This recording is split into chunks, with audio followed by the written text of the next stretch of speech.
যুধিষ্ঠির তো আর একটু হলেই যুদ্ধ হারিয়ে দিয়েছিল। কি প্রকারে? দুর্যোধন জলের মধ্যে অন্তর্ধান হয়ে গেছিলেন।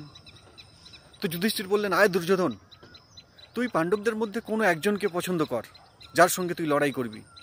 আর যদি লড়াই করে জিতে যাস তাহলে সিংহাসন তোর, রাজমুকুট তোর। কৃষ্ণ বলেন, আরে বাবা, কিন্তু দুর্যোধন মহামানী, অহংকারী হলেও তার এমন গৌরবান্বিত অহংকার ছিল যে না, যদি লড়তে হয় তবে সমকক্ষের সঙ্গে লড়বো, অন্য কারোর সঙ্গে লড়বো না। যদি লড়তে হয় তাহলে আমার সমকক্ষকে লড়ে রণভূমিতে ধরাশায়ী করব। তো এ তো দুর্যোধনের পছন্দ ছিল। তো কৃষ্ণ বললেন, জ্যেষ্ঠ ভ্রাতা, আপনি কি বলছেন? কখনো কোনো কথা বলতে হলে একটু বিচার করে বলুন। তো যুধিষ্ঠির বলেন, না না, আমি তো এমনিতেই এরকম বলে থাকি। আরে কোনো কথা বলতে হলে একটু বিচার করে বলুন। আপনি তো জেতা যুদ্ধ হারিয়েই দিয়েছিলেন।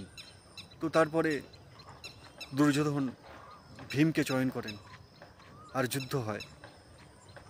দেখলেন যদি নিয়ম পালন করে যুদ্ধ করা হয় তবে দুর্যোধন তো ভীমকে আজকে বধ করে দেবে। তাই ধর্মের রক্ষার জন্য আমাকে এই অনিয়ম তো করতেই হবে। তো তিনি ভীমকে বললেন, ভীম জঙ্ঘাতে মারো, জঙ্ঘাতে মারো।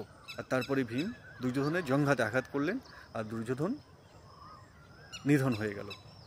আজকের কৃষ্ণের মতো একজনকে এই সংসারের খুব দরকার, যে অর্জুনের অহংকারকে ও চূর্ণ করে, অর্জুনকে গীতা শেখায়, আর অন্যদিকে দুর্যোধনের জঙ্ঘা ও ছিন্ন ভিন্ন করে।